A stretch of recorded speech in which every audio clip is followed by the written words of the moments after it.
தாய் வீடு பிப்ரவரி 2026. இனப்படுகொலையின் அரசியல் பாகம் 20. கருப்பு யூலையிலிருந்து நீடித்த போருக்கு. எழுதியவர் தேனா ஞாலசீட்டி மீனிலங்கோ. வாசிப்பவர் ஆனந்தராணி பாலேந்திரா. கிளர்ச்சிக்கு எதிரான போராட்டம் முதல் அழிப்பு வரையான காலமானது 1983க்கும் 2009க்கும் இடையிலான 30 ஆண்டுகள் இலங்கை அரசின் வரலாற்றில் மிகவும் வன்முறைகளும் பல மாற்றங்களும் நிறைந்த காலகட்டமாகும். ஓர் அரசாங்கத்திற்கும் பிரிவினைவாத இயக்கத்திற்கும் இடையிலான உள்நாட்டு போராக தொடங்கியது ஓர் அழிவு பிரச்சாரமாக பரிணமித்தது. கிளர்ச்சிக்கு எதிரான போராட்டத்திற்கும் இனப்படுகொலைக்கும் இடையிலான எல்லைகளை மழுங்கடித்தது. இந்த தசாப்தங்களில் அரச கொள்கை, இராணுவ கோட்பாடு, அரசியல் சித்தாந்தம் ஆகியவை தமிழீழ விடுதலை புலிகளுக்கு எதிராக மட்டுமல்லாமல் தமிழ் மக்களுக்கு எதிராகவும் இயக்கப்பட்ட அழிவு கருவியாக ஒன்றிணைந்தன. அந்த பரிணாம வளர்ச்சியை அவதானிப்பது அவசியம். அரசின் இராணுவமயமாக்கலும் விடுதலை புலிகளின் சர்வாதிகாரமும் எவ்வாறு முழுமையான போரினரங்கை உருவாக்கியது, சர்வதேச சமூகத்தின் மௌனம் அதை எவ்வாறு வெளிப்படுத்த உதவியது என்பதை இது காட்டுகிறது. இனப்படுகொலை ஆய்வுகள் பகுப்பாய்வு கண்ணோட்டமாகவே உள்ளன. துன்புறுத்தலிலிருந்து ஒழிப்புக்கு மாறுவது ஓர் அரசியல் செயல்முறையாகவும் மனிதாபிமான பேரழிவாகவும் பார்க்கப்படுகிறது. 1983 கருப்பு ஜூலை படுகொலை ஓர் உள்நாட்டு போரை தூண்டுவதற்கு மேலாகவும் பலவற்றை செய்தது. அது தீவின் இனப்பிரிவினையை உறுதிப்படுத்தியது. பின்னர் ஆயிரக்கணக்கான தமிழர்கள் இந்தியாவிற்கும் அதற்கு அப்பாலும் தப்பியோடி தமிழ் தேசியவாத திட்டத்திற்கு முக்கிய பாத்திரம் வகித்த உலகளாவிய புலம்பெயர்ந்தோரை உருவாக்கினர். ஒரு காலத்தில் பல போராளி குழுக்களில் ஒன்றான விடுதலை புலிகள் சித்தாந்த ரீதியான கடும் போக்காலும் போட்டியாளர்களை இரக்கமின்றி ஒழித்தல் ஆகியவற்றின் கலவையின் மூலமும் தமது ஆதிக்கத்தை பலப்படுத்தினர். 1980களின் பிற்பகுதியில் அது வரி விதிப்பு, காவல், சமூக கட்டுப்பாடு போன்றவற்றை பயன்படுத்தி தமிழர்கள் பெரும்பான்மையாக வாழும் பகுதிகளுக்குள் ஒரு கெரில்லா இராணுவமாகவும் நடைமுறை அரசாகவும் மாறியது. இலங்கை அரசு நிரந்தர அவசர நிலையின் தர்க்கத்தை சுற்றி தன்னை மறுசீரமைத்துக் கொண்டு பதிலளித்தது. பயங்கரவாத தடுப்புச் சட்டம், தொடர்ச்சியான அவசரகால விதிமுறைகளின் கீழ் பாதுகாப்பு படையினருக்கு கைது, தடுப்பு, நீதிக்கு புறம்பான மரண தண்டனை போன்றவற்றுக்கான பரந்த அதிகாரங்கள் வழங்கப்பட்டன. சித்திரவதை, காணாமல் போதல் ஆகியவை நிர்வாகத்தின் கருவிகளாக மாறின. புலிகள் மீது அனுதாபம் கொண்டதாக சந்தேகிக்கப்படும் கிராமங்கள் கூட்டு தண்டனைக்கு உட்படுத்தப்பட்டன. அரசின் கிளர்ச்சி எதிர்ப்பு வெறும் இராணுவ ரீதியாக மட்டுமன்றி மக்கள் தொகை மீது உளவியல் ரீதியாகவும் இருந்தது. தமிழ் பொதுமக்கள் ஒரு சாத்தியமான பயங்கரவாதியாக, பாதுகாப்பிற்கு பதிலாக சந்தேகத்துக்குரியவர்களாக, பொருளாக மறுசீரமைக்கப்பட்டனர். இனப்படுகொலை செயல்முறை அடிப்படையில் இந்த காலகட்டம் துன்புறுத்தலின் கட்டத்தை குறிக்கிறது. பாதுகாப்பு என்ற போர்வையில் ஒரு குழுவை முறையாக குறிவைத்தல், போர் பயங்கரவாத எதிர்ப்பு என வடிவமைக்கப்பட்டது. ஆனால் அதன் முறைகள் இனப்போரின் அடையாளங்களை கொண்டிருந்தன. இது பிராந்திய புவிசார் அரசியல் மோதலை ஆழப்படுத்தியது.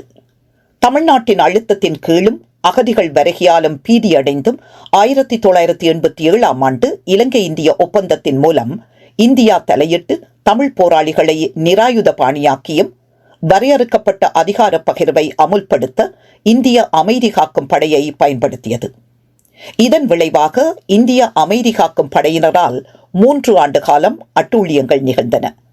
பொதுமக்கள் 2 ஆக்கிரமிப்பு படைகளுக்கிடையில் சிக்கினர். காணாமல் போதல்கள், பெருமளவிலான கைதுகள், பாலியல் வன்முறை போன்றன பெருகின.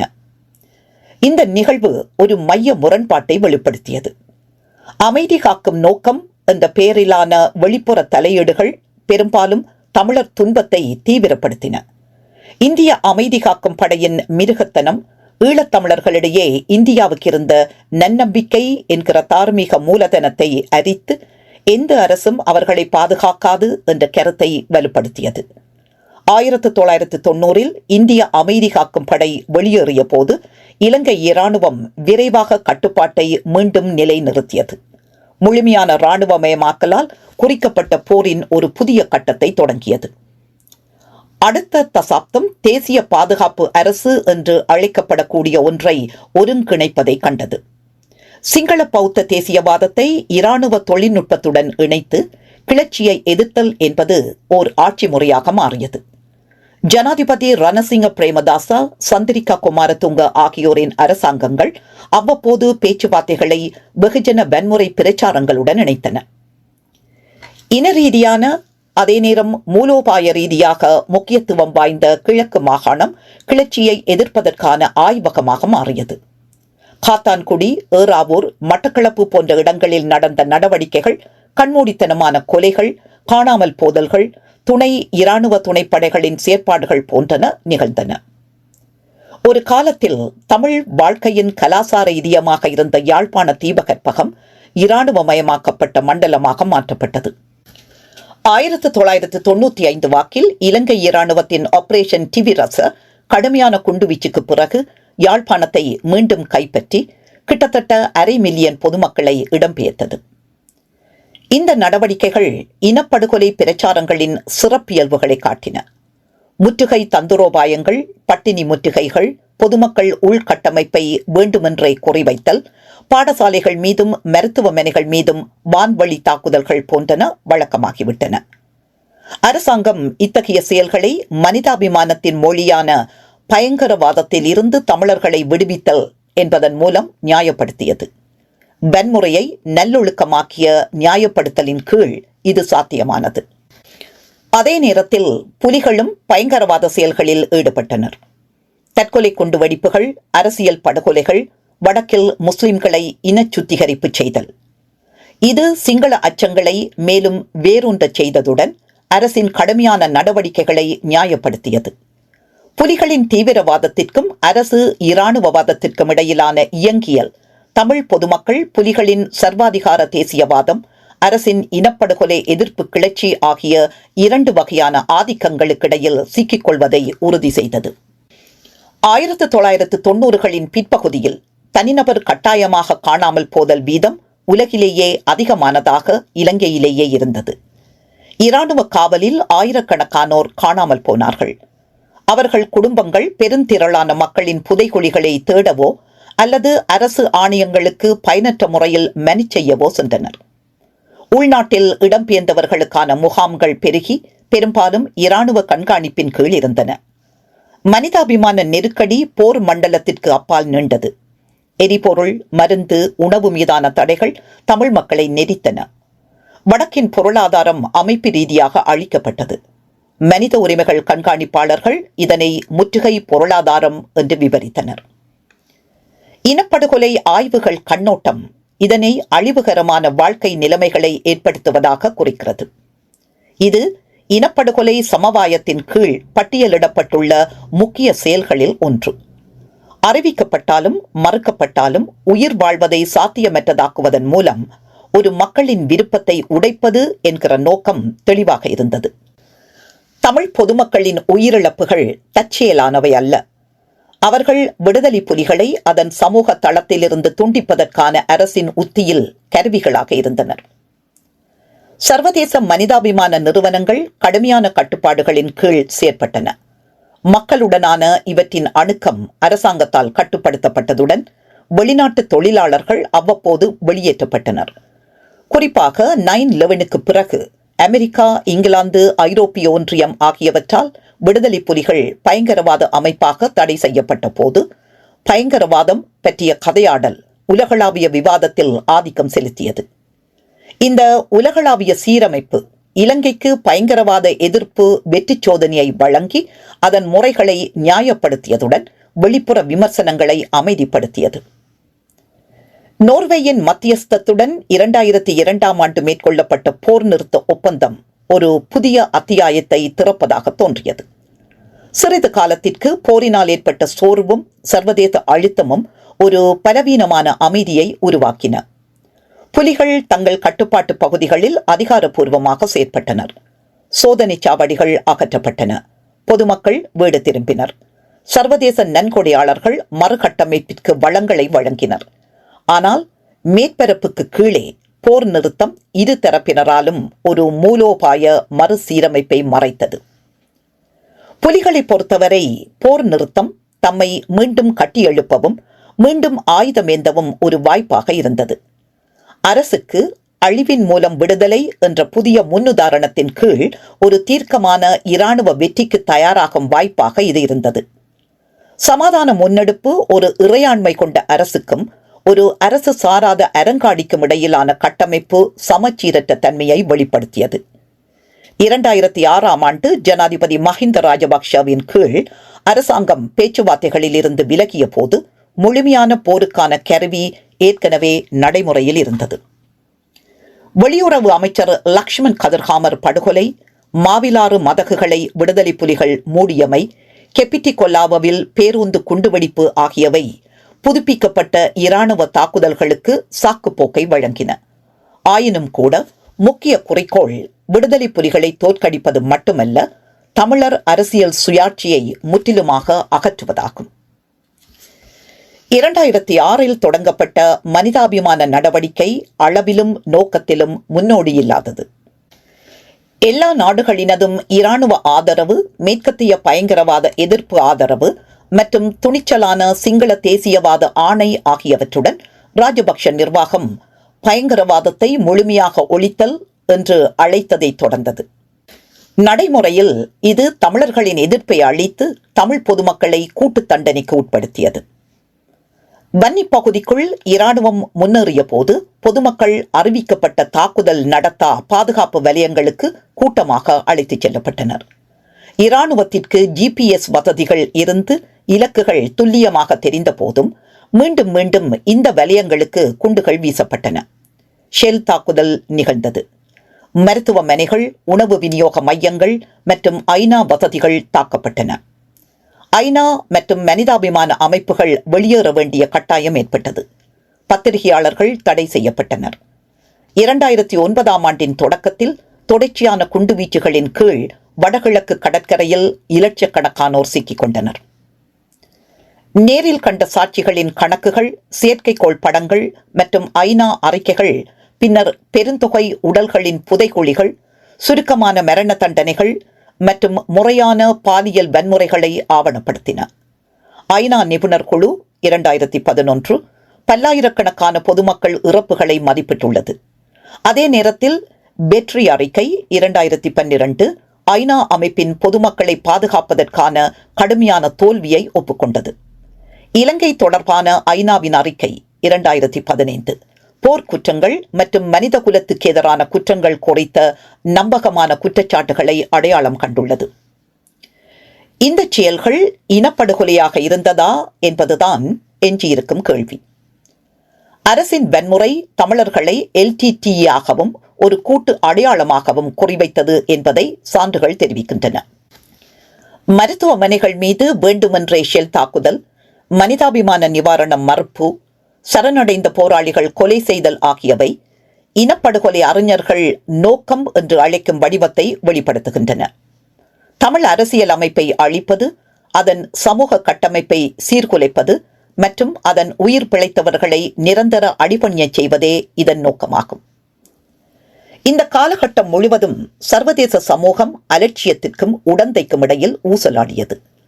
தனது சொந்த எல்லைகளுக்குள் தமிழ் பிரிவினைவாதம் குறித்து எச்சரிக்கையாக இருந்த இந்தியா நேரடி தலையீட்டை தவிர்த்து உளவுத்துறை ஆதரவை வழங்கியது.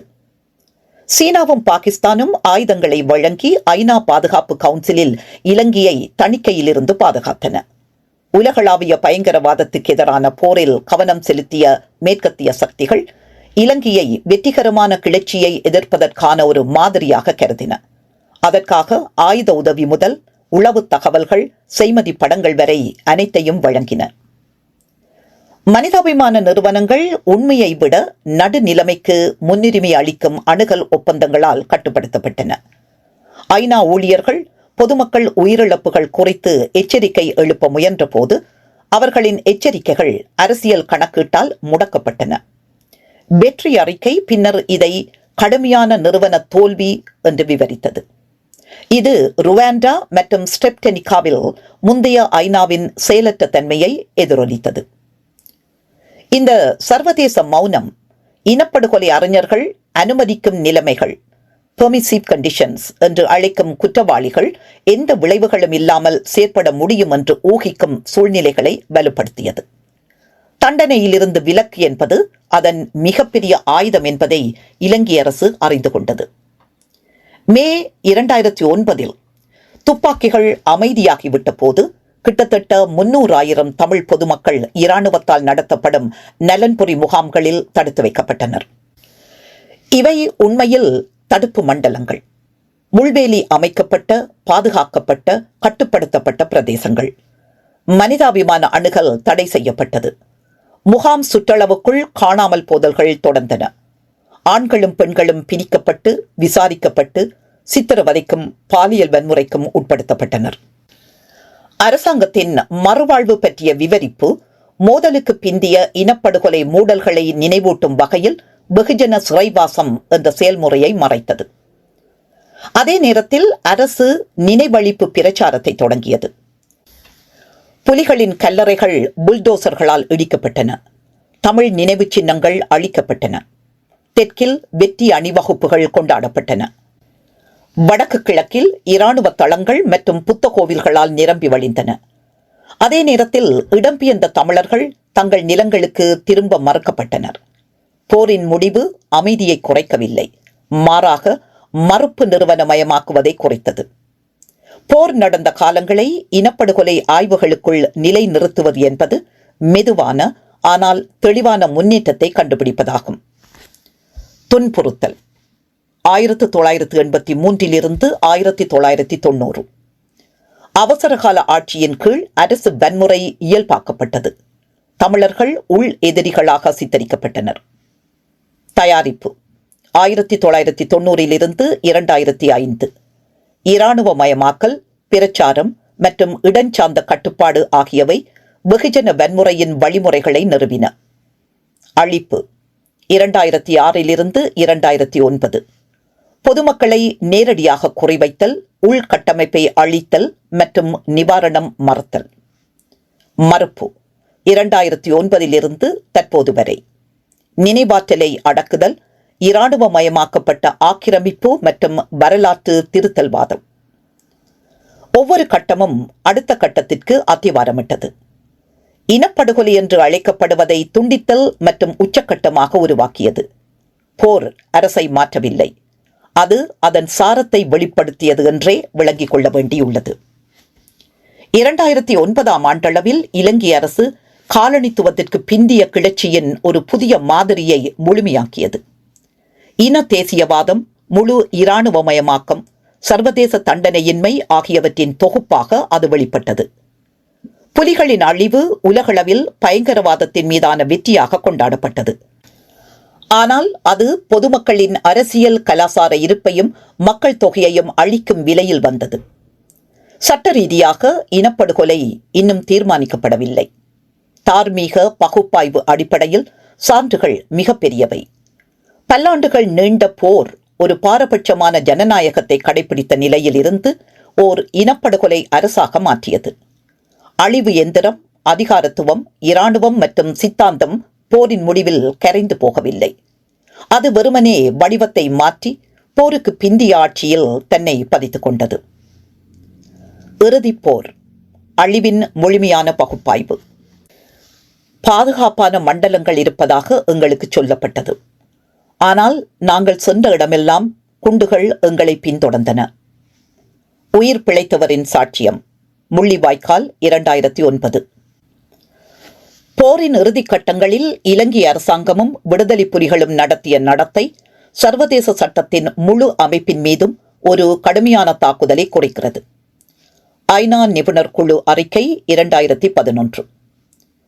2008 ஆண்டின் பிற்பகுதியிலிருந்து மே 2009 வரையிலான இலங்கையின் உள்நாட்டுப் போரின் இறுதி மாதங்கள் 21ஆம் நூற்றாண்டின் முற்பகுதியில் மிகவும் பெருமளவிலான பொதுமக்கள் படுகொலை செய்யப்பட்ட நிகழ்வுகளில் ஒன்றாகும். அந்த மாதங்களில் இலங்கை ஆயுதப்படைகள் தமிழீழ விடுதலை புலிகளின் எச்சங்களையும் வன்னி பகுதியில் சிக்கிய இலட்சக்கணக்கான தமிழ் பொதுமக்களையும் சுற்றி வளைத்தன. அதைத் தொடர்ந்து நடந்தது வழக்கமான அர்த்தத்தில் ஓர் போர் அல்ல, மாறாக ஒரு மனிதாபிமான முகப்பின் கீழ் நடத்தப்பட்ட திட்டமிட்ட அழித்தொழிப்பு. இந்த பகுதி அந்த அழிவின் முழுமையான பகுப்பாய்வு பகுதியை ஆராய்கிறது. இராணுவ உத்தி, பிரச்சாரம், சர்வதேசத்தின் செயலற்ற தன்மை ஆகியவை எவ்வாறு ஒன்றிணைந்து இனப்படுகொலை அறிஞர்கள் இனப்படுகொலைக்கான உச்சக்கட்டமாக அடையாளம் காண்கின்ற அம்சங்களை கொண்டிருந்தது என்பதை இது காட்டுகிறது. இக்காலத்தில் அரச கொள்கையானது அடக்குமுறையிலிருந்து அழித்தொழிப்பாக மாறும் புள்ளியாகும். இலங்கையில் நிகழ்ந்தது நவீன காலத்தில் இனப்படுகொலை பெரும்பாலும் பொது அறிவிப்பு மூலம் அல்ல, மாறாக அதிகாரத்துவ மௌனம், சட்டப்பூர்வ கதையாடல், இராஜதந்திர உடந்தை ஆகியவற்றின் மூலம் வெளிப்படுகிறது என்பதை நிரூபிக்கிறது. 2008ஆம் ஆண்டின் பிற்பகுதியில் அரசாங்க படைகள் கிழக்கு மாகாணத்தின் பெரும்பகுதியை மீண்டும் கைப்பற்றி வடக்கு நோக்கி முன்னேறி வந்தன. புலிகள் பலவீனமடைந்து விநியோகங்களிலிருந்து துண்டிக்கப்பட்டு வான்வழி குண்டுவீச்சிலிருந்து தப்பியோடிய இலட்சக்கணக்கான தமிழ் பொதுமக்களுடன் பின்வாங்கினர். அரசாங்கம் தொடர்ச்சியான பாதுகாப்பு வலயங்கள், பொதுமக்களுக்கு பாதுகாப்பான பகுதிகள் என்று அறிவித்தது. ஆனால் இந்த வலயங்கள் விரைவில் கொலைக்களங்களாக மாறின. இந்த வலயங்களுக்குள் உள்ள மருத்துவமனைகள், பள்ளிகள் மற்றும் உணவு விநியோக நிலையங்கள், அவற்றின் ஒருங்கிணைப்புகள் இராணுவத்துடனும் ஐக்கிய நாடுகள் சபையுடனும் பகிர்ந்து கொள்ளப்பட்ட போதிலும் மீண்டும் மீண்டும் ஷெல் தாக்குதலுக்குள்ளாகின. இராணுவ ரீதியாக பொதுமக்கள் ஒரு மனித கேடயமாக பயன்படுத்தப்படுகின்றனர் என்று கருதப்பட்டது. இது அதிகப்படியான துப்பாக்கிச் சூடுகளால் நடுநிலையாக்கப்படலாம் என்றும் கருத்து நிலவியது. அரசியல் ரீதியாக புலிகளின் சமூக அடித்தளத்தை, வடக்கின் தமிழ் மக்களை அழிப்பது எதிர்கால பிரிவினைவாதத்தின் சாத்தியத்தை நீக்குவதற்கு அவசியமாக கருதப்பட்டது. எனவே அரசின் உத்தி ஒரு கிளர்ச்சியை தோற்கடிப்பது மட்டுமல்ல, அதன் மக்கள் தொகை அடித்தளத்தை அழிப்பதாகும். இனப்படுகொலை செயல்முறை அடிப்படையில் இது பயங்கரவாத எதிர்ப்பு என மறைக்கப்பட்ட அழிப்பு கட்டமாகும். இராணுவ நடவடிக்கை அதிகாரப்பூர்வமாக மனிதாபிமான மீட்பு பணி என்று அழைக்கப்பட்டது. ஆனால் கண்மூடித்தனமான ஷெல் தாக்குதல், பட்டினி முற்றுகைகள், எதிரி இருப்பை அழித்தல் என்ற சாக்கில் பொதுமக்களை முறையாக குறிவைத்தல் போன்ற அதன் தந்துரோபாயங்கள் மற்ற இனப்படுகொலை பிரச்சாரங்களை பிரதிபலித்தன. மருத்துவமனைகளையும் மனிதாபிமான உள்கட்டமைப்பையும் குறிவைத்தலானது இறுதி கட்டத்தில் இனப்படுகொலை நோக்கத்தின் தெளிவான குறிகாட்டிகளில் ஒன்று. மருத்துவ வசதிகள் மீது வேண்டுமென்றே நடத்தப்பட்ட தாக்குதல் இதற்கான சிறந்த உதாரணமாகும். 2009 ஜனவரி மற்றும் மே மாதங்களுக்கிடையில் குறைந்தது 30 மருத்துவமனைகளும் தற்காலிக மருத்துவமனைகளும் பலமுறை தாக்கப்பட்டன. ஐநாவின் செயற்கைக்கோள் படங்கள், நேரில் கண்ட சாட்சிகளின் பதிவுகள் போன்றவை பீரங்கி தாக்குதல்கள் அரசாங்க நிலைகளிலிருந்து வந்தன என்பதை உறுதிப்படுத்தின. செஞ்சிலுவை சங்கம், ஐநா நிறுவனங்கள் மருத்துவமனைகளின் சரியான இடங்களை அரசாங்க அதிகாரிகளுக்கு தெரிவித்த பிறகும் தாக்குதல்கள் தொடர்ந்தன. இது 2 நோக்கங்களை கொண்டிருந்தது. ஒன்று, பொதுமக்களை அடிபணியச் செய்யும்படி பயமுறுத்துவது. மற்றையது, உயிர் வாழும் திறனை குறைப்பது. மருத்துவமனைகளை அழிப்பதன் மூலம் ஷெல் தாக்குதலால் ஏற்படும் காயங்கள் ஆபத்தானவையாகவும் மக்களின் மன உறுதியை சிதைப்பதாகவும் அரசு உறுதி செய்தது. இத்தகைய செயல்கள் உடல் அழிவை ஏற்படுத்துவதற்காக கணக்கிடப்பட்ட வாழ்க்கை நிலைமைகளை ஏற்படுத்துதல் என்ற இனப்படுகொலை சமவாயத்தின் பிரிவுடன் துல்லியமாக ஒத்துப்போகின்றன.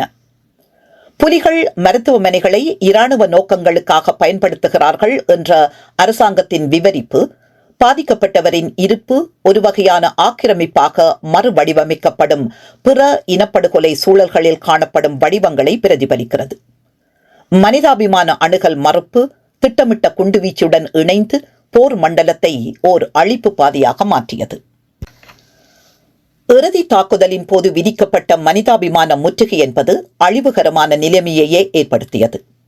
உணவு, மருத்துவ பொருட்களின் தொடர் அணிகள் நிறுத்தப்பட்டன. 2009ஆம் ஆண்டின் தொடக்கத்தில் பொதுமக்கள் குறைந்தபட்ச உணவுடன் உயிர் பிழைத்தனர். ஐநா கள மதிப்பீடுகளின்படி ஒரு நாளைக்கு 1000 கலோரிகளுக்கும் குறைவான உணவையே அவர்கள் உட்கொண்டனர். நீர் ஆதாரங்கள் மாசுபட்டன. மேலும் மருத்துவ பற்றாக்குறை தொற்று, பிரசவ சிக்கல்களால் நிகழ்ந்த பல மரணங்கள் கூட தடுத்திருக்கக்கூடியவையே.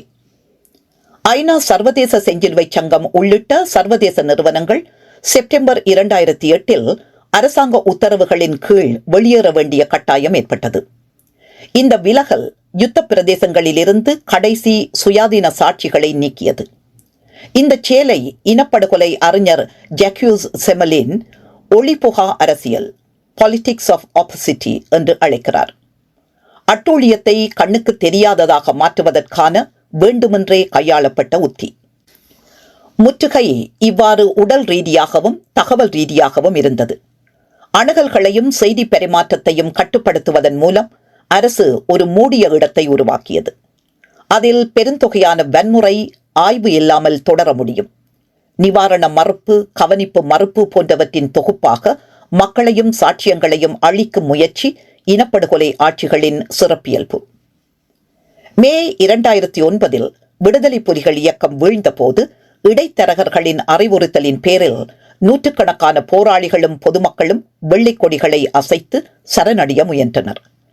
ஐநா நிபுணர்களால் பின்னர் அங்கீகரிக்கப்பட்ட வீடியோ புகைப்பட ஆதாரங்கள் சரணடைந்த பிறகு பலர் கொல்லப்பட்டதை காட்டுகின்றன.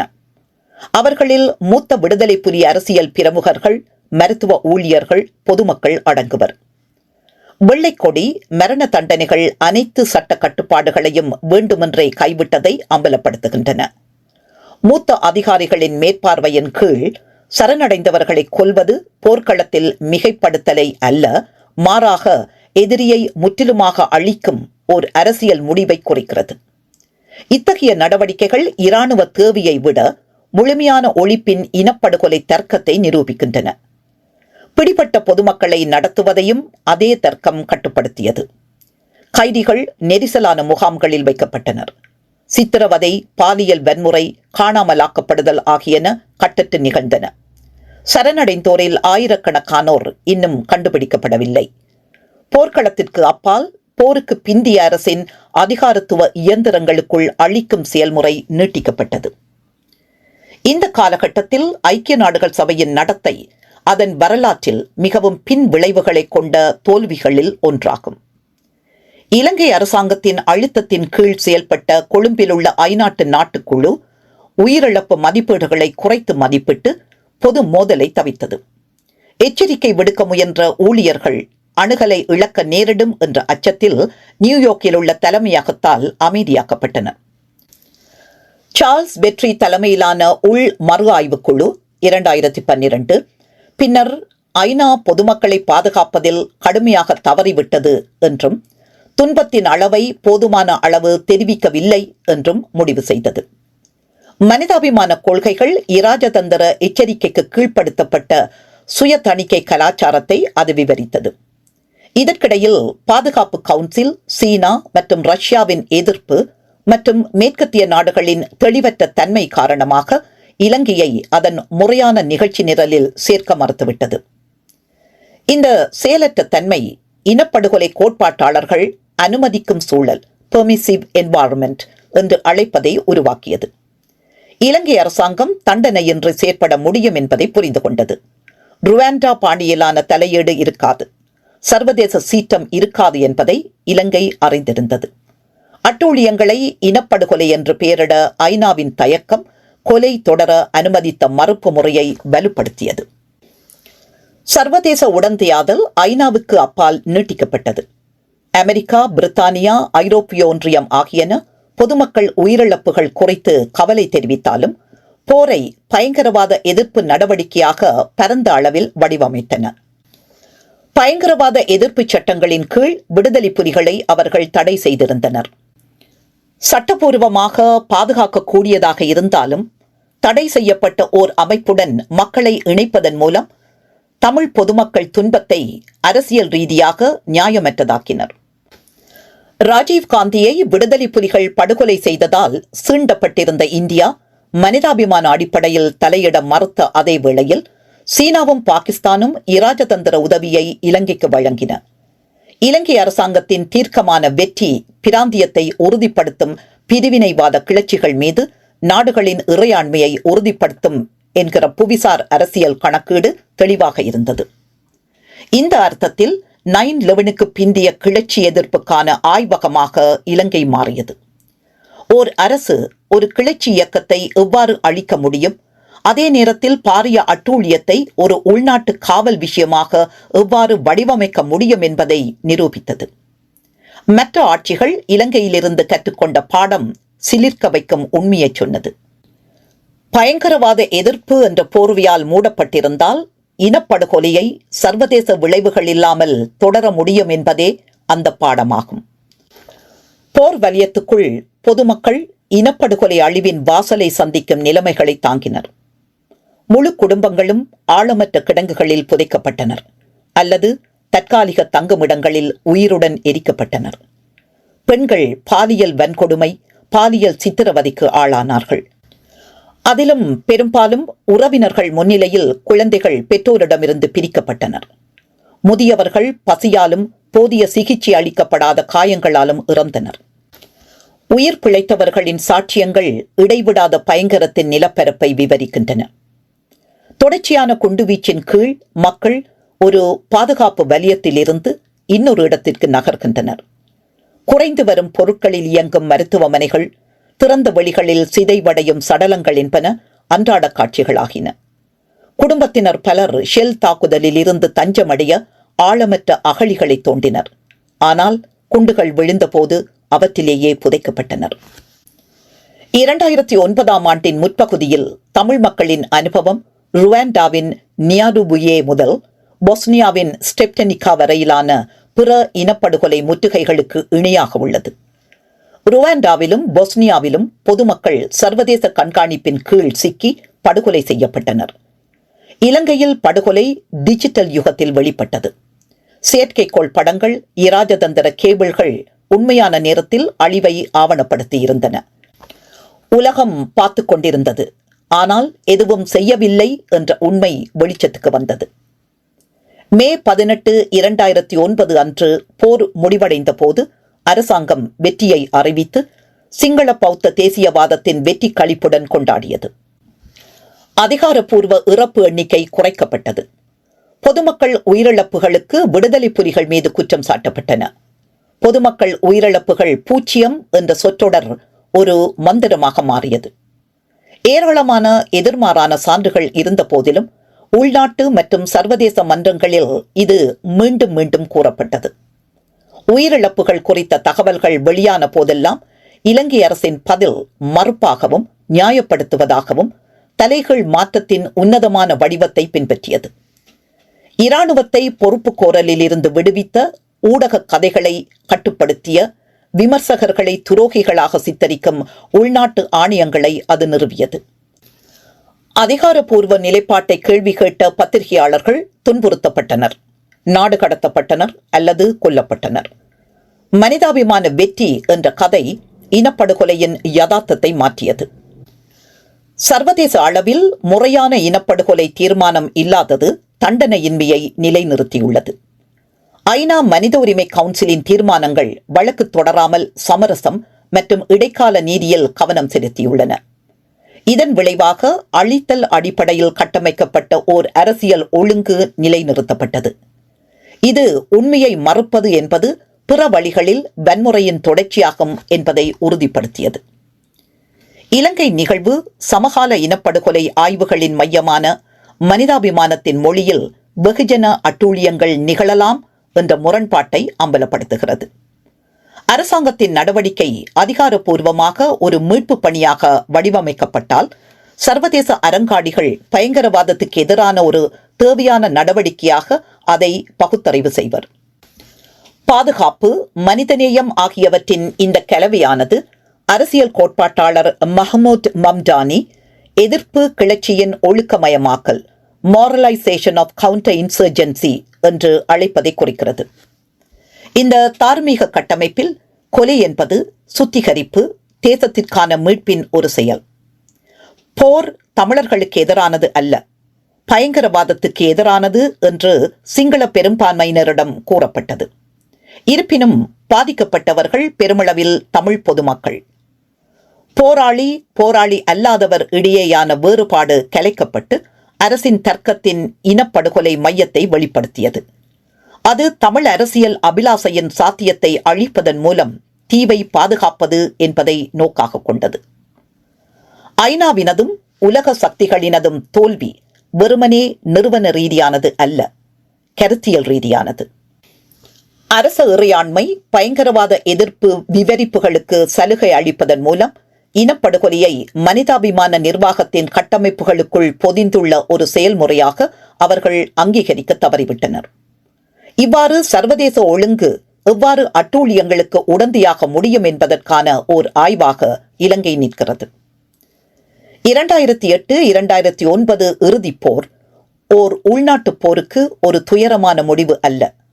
அது பல தசாப்தங்களாக நீடித்த இனப்படுகொலை செயல்முறையின் உச்சக்கட்டமாகும். பொதுமக்களை முறையாக குறிவைத்தல், மனிதாபிமான உதவி மறுப்பு, சாட்சிகளை அழித்தொழித்தல் ஆகியவை புலிகளை தோற்கடிப்பது மட்டுமல்லாமல் தமிழ் மக்கள் ஒரு அரசியல் சமூகமாக இருப்பதற்கான திறனை அளிக்கும் நோக்கத்தையும் வெளிப்படுத்துகின்றன. சர்வதேச சமூகத்தின் உடந்தை, மௌனம், தெளிவின்மை, நீதியை விட ஸ்திரத்தன்மைக்கு முன்னுரிமை அளித்தல் போன்றன மூலம் இந்த அழிவு வெளிப்படையான பார்வையில் நிகழ்ந்ததை உறுதி செய்தது. ஐக்கிய நாடுகள் சபை தீர்க்கமாக செயற்பட தவறியது போருக்கு பிந்திய அழிவுகளையும் அவற்றின் வெளிப்பாடுகளையும் வெற்றுத்தனமாக்கியது. முள்ளிவாய்க்கால் கடற்கரையில் முடிந்தது போரல்ல, மாறாக இலங்கைக்குள் பொறுப்பு கூறலுக்கான சாத்தியக்கூறு. புலிகளின் அழிவை தொடர்ந்து ஒரு விவாதபூர்வ அழிவு நினைவை அழித்து வரலாற்றை மீண்டும் எழுதுதலுக்கான செயல்முறையின் பகுதியாகும். இந்த காலகட்டத்தை படிப்பதென்பது குண்டு தாக்குதல்களாலும் முகாம்களிலும் நிகழ்ந்த வன்முறை, அமைதியின் பெயரில் தொடரும் உரிமை மறுப்பின் வன்முறை ஆகிய இரட்டை வன்முறையை எதிர்கொள்வதாகும். அறிஞர்கள், ஆர்வலர்கள், உயிர் பிழைத்தவர்களின் பணி என்ன நடந்தது என்பதை ஆவணப்படுத்துவது மட்டுமல்ல, அது என்னவென்று பெயரிடுவதும் ஆகும். உண்மையை விட மௌனத்தை விரும்பிய ஒரு உலகளாவிய ஒழுங்கின் கண்காணிப்பின் கீழ் செயல்படுத்தப்பட்ட ஓர் இனப்படுகொலையை எவ்வாறு பெயரிடுவது என்பது சவாலானது. பெயரிடும் அரசியல். இனப்படுகொலை ஏன் தவிர்க்கப்பட்டது? மௌனமாக இருப்பது இறந்தவர்கள் அல்ல, ஆனால் அவர்களை கேட்க விரும்பாதவர்கள்தான். 2009 போருக்கு பிறகு இலங்கையின் துயரத்தின் மிகவும் குறிப்பிடத்தக்க அம்சம் கொலைகளின் அளவு மட்டுமல்ல, அதற்கு ஒரு பெயர் இல்லாமையுமே. மருத்துவமனைகள் மீது ஷெல் தாக்குதல், சரணடைந்தவர்களை கொல்லுதல், பட்டினி, முற்றுகை போன்ற பெருமளவிலான அட்டூழியங்களுக்கான பல சான்றுகள் இருந்த போதிலும் எந்த ஒரு பெரிய அரசாங்கமோ பலதரப்பு நிறுவனமோ நீதிமன்றமோ தமிழ் மக்களுக்கு நிகழ்ந்ததை இனப்படுகொலை என்று அதிகாரப்பூர்வமாக அழைக்கவில்லை. சர்வதேச சமூகத்தின் சொற்களஞ்சியம் போர்க்குற்றங்கள், மனித குலத்துக்கு எதிரான குற்றங்கள் அல்லது சர்வதேச சட்டத்தின் கடுமையான மீறல்கள் போன்ற மிகவும் எச்சரிக்கையான சொற்றொடர்களில் குடியேறியது. இந்த சொற்கள் சட்டப்பூர்வமாக முக்கியத்துவம் வாய்ந்தவை என்றாலும் என்ன நடந்தது என்பதன் முழுமையை கைப்பற்றுவதில் தோல்வியடைந்தன. இந்த பகுதி அந்த மௌனம் ஏன் நீடிக்கிறது என்பதை ஆராய்கிறது. இனப்படுகொலையொன்று மீண்டும் ஒருபோதும் நிகழா என்று உறுதியளிக்கப்பட்ட ஒரு நூற்றாண்டில் பல்லாயிரக்கணக்கானோர் படுகொலை செய்யப்பட்டதை இனப்படுகொலை என்று பெயரிடாமல் தட்டி கழிப்பது எவ்விதம் நிகழ்கின்றது என்ற வினாவை ஆழமாக ஆராய வேண்டும். இதற்கான பதில் சட்ட தொழில்நுட்பங்களில் மட்டுமல்லாமல் சர்வதேச ஒழுங்கின் அரசியல், நாடுகளின் மூலோபாய நலன்கள் மற்றும் கதையின் அறிவாற்றல் கட்டுப்பாடு ஆகியவற்றிலும் உள்ளது. இனப்படுகொலைக்கு பெயரிடுவது ஒருபோதும் நடுநிலையான செயல் அல்ல, அது அதிகாரத்தில் தலையிடுவதாகும். சர்வதேச சட்டத்தில் வேறு எந்த வார்த்தையையும் விட இனப்படுகொலை என்ற வார்த்தைக்கு நிகரற்ற சட்ட மற்றும் தார்மீக ஈர்ப்பு உள்ளது. ஓர் அட்டூழியத்தை இனப்படுகொலை என்று பெயரிடுவது கடமைகளை தூண்டுகிறது. 1948 இனப்படுகொலை சமவாயத்தின் கீழ் அரசுகள் அதை தடுத்து தண்டிக்க வேண்டும். எனவே அங்கீகாரம் அரசாங்கங்களுக்கும் நிறுவனங்களுக்கும் பெரும்பாலும் தவிர்க்க விரும்பும் கடமைகளை விதிக்கிறது. சட்ட அறிஞர் வில்லியம் ஷாபாஸ் கவனிக்கிறபடி அரசுகள் இனப்படுகொலை என்ற வார்த்தையை ஒவ்வாமை கொண்டவை, ஏனெனில் அது நடவடிக்கையை கோருகிறது. இலங்கையில் இனப்படுகொலையை தூண்டுவதற்கு ஜனநாயக நிறுவனங்களின் கீழ் செயற்படும் ஒரு ஐநா உறுப்பு நாடு தனது இராணுவத்தை ஒரு தேசிய சிறுபான்மையினருக்கு எதிராக திருப்பியிருப்பதை ஒப்புக்கொள்ள வேண்டியிருக்கும். இது பாதுகாப்பு கவுன்சில் பொதுச்சபை மற்றும் பிராந்திய சக்திகளை தடைகள், பரிந்துரைகள் அல்லது தலையீடுகளை கருத்தில் கொள்ள கட்டாயப்படுத்தியிருக்கும். இத்தகைய நடவடிக்கைகள் அரசியல் ரீதியாக ஏற்றுக்கொள்ள முடியாதவை. உலகம் ஏற்கனவே ருவாண்டாவையும் டார்ஃபூரையும் தோல்வியடைய செய்துவிட்டது. மற்றொரு இனப்படுகொலையை, குறிப்பாக கிழக்குக்கும் மேற்குக்கும் நட்பு அரசாங்கத்தால் செய்யப்பட்ட ஒன்றை ஒப்புக்கொள்வது சர்வதேச உறுதிமொழிகள் வெற்றுத்தனமானவை என்பதை அம்பலப்படுத்தியிருக்கும். எனவே பேரிட தயக்கம் அறியாமை அல்ல, கணக்கீடு. இந்த மௌனம் குற்றவாளிகள், பார்வையாளர்கள் இருவருக்கும் சேவை செய்தது. மே 2009 வெற்றி அறிவிக்கப்பட்ட தருணத்திலிருந்து இலங்கை அரசாங்கம் அந்த கதையை சரி செய்ய ஒரு தீவிர பிரச்சாரத்தில் இறங்கியது. இந்த போர் பயங்கரவாதத்திலிருந்து பொதுமக்களை மீட்ட ஒரு மனிதாபிமான நடவடிக்கை என்று விவரிக்கப்பட்டது. ஜனாதிபதி அதை பாசிசத்துக்கு எதிரான நேச நாடுகளின் வெற்றியுடன் ஒப்பிட்டார். இராணுவம் உலகின் மிகவும் ஒழுக்கமானது என்று பாராட்டப்பட்டது. அதிகாரப்பூர்வ உயிரிழப்பு புள்ளி விவரங்கள் நம்ப முடியாத அளவுக்கு குறைக்கப்பட்டன. பூச்சிய பொதுமக்கள் இறப்புகள் என்பது வெற்றியின் முழக்கமாக மாறியது. இந்த கதை 2 முக்கியமான செயற்பாடுகளை செய்தது. உள்நாட்டில் இராணுவத்தை தேசத்தின் மீட்பராக சித்தரிப்பதன் மூலம் சிங்கள பௌத்த தேசியவாதத்தை அது புனிதப்படுத்தியது. சர்வதேச அளவில் பயங்கரவாத எதிர்ப்பு பற்றிய உலகளாவிய உரையாடல்களுடன் இணைந்த ஒரு சட்டபூர்வமான சொற்களஞ்சியத்தை அது வழங்கியது. இனப்படுகொலை என்ற சொல் வெறுமனே நிராகரிக்கப்படவில்லை. அது அதிகாரப்பூர்வ உரையாடலுக்குள் சிந்திக்க முடியாததாக மாற்றப்பட்டது. மனிதாபிமான கதையை கேள்விக்கு உள்ளாக்குவது விடுதலை புலிகள் சார்பு அல்லது தேச விரோதம் என்று முத்திரை குத்தப்பட்டது. பத்திரிகையாளர்கள் மௌனமாக்கப்பட்டனர். மனித உரிமைகள் பாதுகாவலர்கள் இழிவுபடுத்தப்பட்டனர். துக்கம் செலுத்துவது கூட ஒரு நாசகார செயலாக மாறியது. போரின் முடிவை ஒரு தார்மீக வெற்றியாக மாற்றுவதில் அரசின் வெற்றி அடங்கியுள்ளது. இனப்படுகொலை ஆய்வுகளின் மொழியில் இது இனப்படுகொலையின் இறுதி கட்டத்தை குறிக்கிறது. இது தேசத்தை கட்டியெழுப்புதல் என நிறுவனமயமாக்கப்பட்ட மறுப்பு. இதுபோன்ற அட்டூழியங்களை தடுக்கவே கட்டமைக்கப்பட்ட ஐக்கிய நாடுகள் சபை முடிவெடுக்கும் அதிகாரமே இல்லாத ஓர் அரங்கம் என்ற நிலையில் இருந்தது. ஐநா குழுவிற்கு பொதுமக்கள் உயிரிழப்புகள் குறித்த நுணுக்கமான தரவுகள் இருந்தன. ஆனால் அவற்றை வெளிப்படுத்துவதில் ஒரு திட்டமிட்ட தயக்கத்தை காட்டியது. இனப்படுகொலை அளவிலான அழிவு குறித்து எச்சரித்த கள ஊழியர்கள் தங்கள் மொழியை கட்டுப்படுத்த அறிவுறுத்தப்பட்டனர். இனப்படுகொலை என்ற வார்த்தையை பயன்படுத்துவது இலங்கை அரசாங்கத்தை அந்நியப்படுத்துவதுடன் ஒரு விதத்தில் மனிதாபிமான உதவிகளுக்கான அணுகலையும் பாதிப்படையச் செய்யும் என தலைமையகம் அஞ்சியது. இந்த அணுகல் தர்க்கம் பேசும் கடமையை மீறி செயற்படும் திறனை மதிப்பிடுவது ஐநாவே வெளியிட்ட வெற்றி அறிக்கை பின்னர் இணக்க கலாசாரம் என்று அழைத்ததை பிரதிபலிக்கிறது. உறுப்பு நாடுகளுக்கு சேவை செய்ய வடிவமைக்கப்பட்ட ஐநாவின் நிறுவனங்கள் அந்த நாடுகளின் உணர்திறன்களால் கட்டுப்படுத்தப்பட்டன. இதன் விளைவாக ஐநா குற்றவாளியின் இறையாண்மையை உள்வாங்கியது. பாதுகாப்பு கவுன்சில் உரையாடல்களின் நிகழ்ச்சி நிரலில் இலங்கையை இடம்பெறச் செய்யும் முயற்சிகளை இலங்கை விடயத்தில் குறுக்கீடு செய்யக்கூடாது என்று சொல்லி சீனாவும் ரஷ்யாவும் தடுத்தன. ஆப்கானிஸ்தான், ஈராக் விவகாரங்களில் மூழ்கியிருந்த மேற்கத்திய உறுப்பினர்கள் மோதலுக்கு பதிலாக அமைதியான ராஜதந்திரத்தை தேர்ந்தெடுத்தனர். பொதுச்சபை செயலற்றதாகவே இருந்தது. மேற்கத்திய தலையீட்டை சந்தேகிக்கும் நாடுகளால் அப்போது ஆதிக்கம் செலுத்தப்பட்ட மனித உரிமைகள் கவுன்சில் இலங்கையின் பயங்கரவாதத்தின் மீதான வெற்றியை பாராட்டியது. இதனால் பலதரப்பு அமைப்பு கூட்டாக அதன் தார்மீக ஆணையை கைவிட்டது. இந்த சூழலில் இனப்படுகொலை என்று பெயரிடுவதற்கு நிறுவனம் தன்னை பற்றி சுய விமர்சனம் செய்ய வேண்டி நேரும். ஆனால் அது சர்வதேச சட்டத்தின் கட்டமைப்பு தோல்வியடைந்து விட்டது என்பதை அங்கீகரிக்கும் ஒரு அங்கீகாரமாக அது இருக்கும் என்பதால் அதனை கைவிட்டு மௌனம் காத்து சட்டபூர்வமான தன்மையை பாதுகாத்தது. இலங்கையில் நிகழ்ந்தது இனப்படுகொலை என்ற வார்த்தையை தவிர்ப்பதற்கு ஒவ்வொரு பெரிய வல்லரசும் அதன் சொந்த காரணங்களை கொண்டிருந்தன.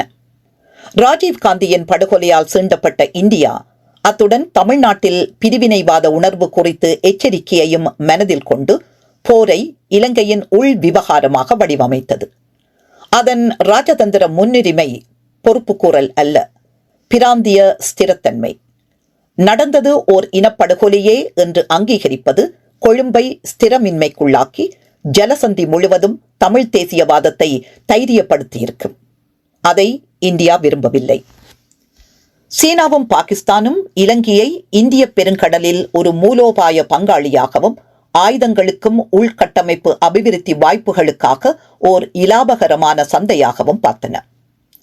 ஐநா பாதுகாப்பு கவுன்சிலில் அவர்களின் வீட்டோ அதிகாரம் கொழும்புக்கு எதிராக எந்த தீர்மானமும் தொடர முடியாது என்பதை உறுதி செய்தது. பெய்ஜிங்கை பொறுத்தவரை இலங்கையை ஆதரிப்பது கொள்கை முடிவாகும். ஒரு நாட்டின் உள் விவகாரங்களில் தலையிடாமை, இறையாண்மையின் முதன்மை ஆகியவை சீனாவின் அயலுறவின் அடிப்படையாக இருந்தன. அமெரிக்கா, ஐக்கிய ராச்சியம், ஐரோப்பிய ஒன்றிய உறுப்பினர்கள் போன்ற மேற்கத்திய நாடுகள் பகிரங்கமாக கவலை தெரிவித்தன. ஆனால் இலங்கையின் பயங்கரவாத எதிர்ப்பு கதையை தனிப்பட்ட முறையில் ஆதரித்தன. ஈராக் மற்றும் ஆப்கானிஸ்தானில் பல தசாப்தங்களாக கிளர்ச்சி எதிர்ப்பு தோல்விகளுக்கு பிறகு கிளர்ச்சிகளை தோற்கடிக்க முடியும் என்பதற்கான சான்றாக கொழும்பின் இராணுவ வெற்றியை அவர்கள் வரவேற்றனர். பயங்கரவாதத்துக்கு எதிரான போர் என்ற தர்க்கம் இனப்படுகொலை தடுப்புக்கான தார்மீக அகராதியை மறைத்தது. இந்த சீரமைப்புகள் ஒன்றாக இணைந்து மறுப்புக்கான புவிசார் அரசியல் ஒருமித்த கருத்து என்று அழைக்கக்கூடிய ஒன்றை உருவாக்கின. தமிழர்களின் அழிவு ஒவ்வொரு பெரிய சக்தியின் நலன்களுக்கும் சிரமமாக இருந்தது. எனவே அது பெயரிடப்படாமல் இருந்தது. அரசியல் விருப்பம் இருக்கும் இடங்களில் கூட இனப்படுகொலையின் சட்ட வரையறை அங்கீகாரத்திற்கு வலிமையான தடைகளை உருவாக்குகிறது. இனப்படுகொலை சமவாயம் ஒரு குழுவை அப்படியே அழிக்கும் நோக்கம் இருந்தது என்பதற்கான ஆதாரத்தை கோருகிறது. நடைமுறையில் இதற்கு அதிகாரப்பூர்வ உத்தரவுகள், அறிவிப்புகள் அல்லது நோக்கத்தை மறுக்க முடியாமல் நிரூபிக்கும் வடிவங்கள் போன்ற நேரடி சான்றுகள் தேவை. இருப்பினும் குற்றவாளிகள் அரிதாகவே அத்தகைய தடயங்களை விட்டுச் செல்கிறார்கள். இலங்கையில் தமிழர்களை அழிக்க வேண்டும் என்று வெளிப்படையாக கோரும் ஆவண உத்தரவுகள் இல்லாததால் இனப்படுகொலையை நிரூபிக்க முடியாது என்று வாதிட பயன்படுத்தப்படுகிறது. ஐநா நிபுணர் குழு 2011, மனித உரிமைகளுக்கான ஐக்கிய நாடுகளின் உயர் ஆணையர் அலுவலகத்தின் விசாரணை 2015 உள்ளிட்ட சர்வதேச விசாரணைகள் இனப்படுகொலை செயல்களின் சாத்தியத்தை ஒப்புக்கொண்டன. ஆனால் இறுதி நோக்கத்தை அடையவில்லை. அரசியல் எச்சரிக்கையுடன் இணைந்து ஆதார தடை இனப்படுகொலை ஒரு சந்தேகத்துக்குரிய ஆனால் அங்கீகரிக்கப்படாத குற்றமாகவே இருப்பதை உறுதி செய்தது. ஆயினும் கூட ஹெலன் ஃபெயின் மற்றும் கிரெகரி ஸ்டாண்டன் போன்ற இனப்படுகொலை அறிஞர்கள் வாதிட்டபடி நோக்கத்தை வடிவத்திலிருந்து ஊகிக்க முடியும். Intend can be inferred from pattern. மருத்துவமனைகள், பொதுமக்கள் தங்குமிடங்கள், உணவு வரிசைகள் மீண்டும் மீண்டும் குறிவைக்கப்படும் போதும், பொதுமக்கள் தப்பிக்கவோ நிவாரணம் பெறவோ மறுக்கப்படும் போதும், வாழ்க்கை நிலைமைகள் முறையாக அளிக்கப்படும் போதும் நோக்கம் நடைமுறையில் வெளிப்படுகிறது. இந்த விளக்கத்தரத்தை பயன்படுத்த தவறியது அரசியல் துணிச்சலின் பற்றாக்குறையை விட ஆதாரங்களின் பற்றாக்குறையை குறைவாகவே பிரதிபலிக்கிறது. கொடுமைகளை போர்க்குற்றங்கள் என்று வடிவமைப்பதன் மூலம் சர்வதேச சமூகம் பழியை தனிப்பட்டதாக்கி பொறுப்பு கோரலை மட்டுப்படுத்தும் ஒரு சொல்லை தேர்ந்து கொண்டது. போர்க்குற்றங்கள் என்பது போருக்குள் ஏற்படும் மீறல்கள், இனப்படுகொலை போரையே குற்றமாக குற்றஞ்சாட்டுகிறது. முந்தையது அரசின் சட்டப்பூர்வமான தன்மையை சவால் செய்யாமல் முரட்டு அதிகாரிகள் அல்லது ஒழுக்கமற்ற பிரிவுகள் மீது தேர்ந்தெடுக்கப்பட்ட வழக்கு தொடர அனுமதிக்கிறது. பிந்தையது ஒரு கட்டமைப்பு கணக்கீட்டை கோருகிறது. இவ்வாறு போர்க்குற்றங்கள் என்பது அரசியல் ரீதியாக பாதுகாப்பான வார்த்தையாக மாறியது. இது அரசுகள் தங்கள் சொந்த உடந்தையாகவோ சிங்கள பௌத்த தேசியவாதத்தின் சித்தாந்த அடித்தளங்களையோ எதிர்கொள்ளாமல் குறிப்பிட்ட செயல்களை கண்டிக்க அனுமதித்தது. இந்த வகைகளுக்கு இடையிலான வேறுபாடு வெறும் சட்டப்பூர்வமானது மட்டுமல்ல, அரசியல் சார்ந்தது. பாதிக்கப்பட்டவர்கள் இணை சேதமாக துக்கப்படுகிறார்களா, அழிக்கப்பட்ட மக்களாக துக்கப்படுகிறார்களா என்பதை இது தீர்மானிக்கிறது. பேரிடுதல் அரசியலும் அறிவு அரசியலே என்பது கவனிப்புக்குரியது. போருக்கு பிறகு இலங்கை அரசாங்கம் பத்திரிகையாளர்களை வெளியேற்றியது, அரசு சாரா நிறுவனங்களை கட்டுப்படுத்தியது, நினைவு கூறுதலை குற்றமாக்கியது, தமிழின படுகொலை குறித்த கல்வி புலங்களில் ஆராய்ச்சி செய்வதும் சர்வதேச ஆய்வுகளும் ஓரங்கட்டப்பட்டன. பெரும்பாலும் பகுப்பாய்வு செய்வதற்கு பதிலாக வக்காலத்து என்று நிராகரிக்கப்பட்டது.